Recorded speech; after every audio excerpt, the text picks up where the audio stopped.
The role of a special education teacher is to provide instruction and help students with learning disabilities in the regular classroom.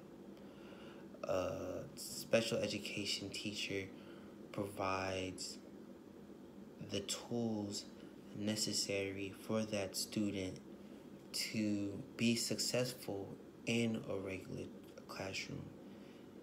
The teacher works along general education students to create plans and lessons and methods for that student to be successful in that classroom amongst their peers.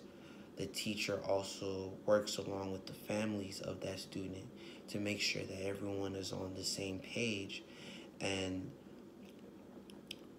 make sure that the student has all the tools and utensils and methods to work alongside their peers so that that child's learning development can grow and be beneficial in that classroom setting. There was a question, the question number 2 within the video wants us to describe the dispositions that we saw, that we believe that we had that in ourselves.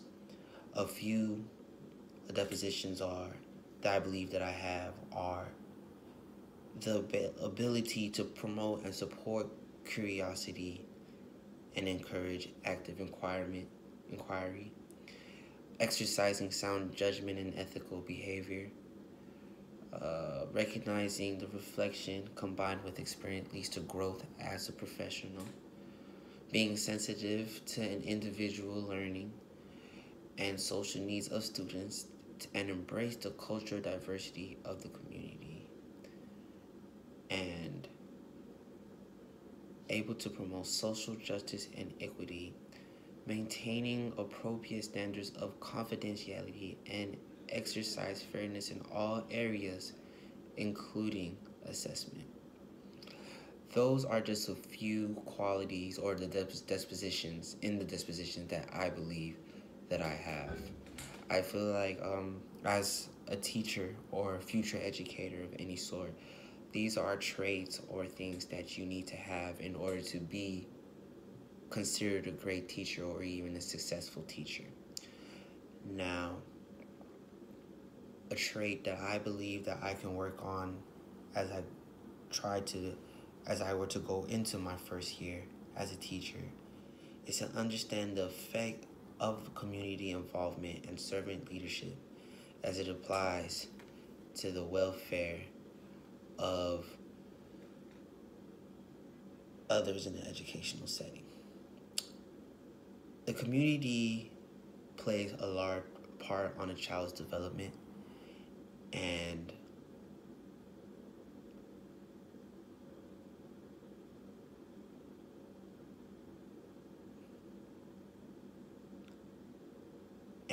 a student needs to understand the impact that they have on the community as well. See, when a student learns and is able to implement the things that he learned, he is able to go out into the community and share his progress within his community. Now, on to question 3. The biases that a teacher may have and how that may stunt a teacher is that having a bias against a student can hinder and disrupt the plans for that student. Teachers should not have biases against their students.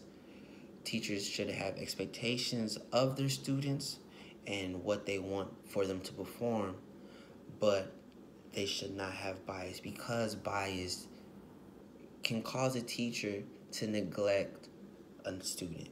If a teacher has a bias against a student, for instance, a bias against people of color, racial bias, sexual bias, a religion bias, that can pull the teacher away from the student and helping the student get what they need.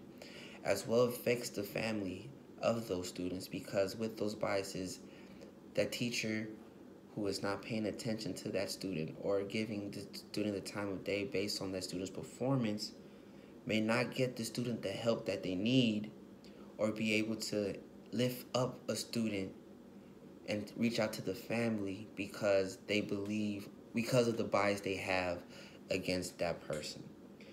If the bias can transcend from the student into the family. So therefore, I believe that teachers' some biases should not be in the classroom at all. I don't believe that biases are effective in the classroom. Expectations, yes, but biases only hinder the students.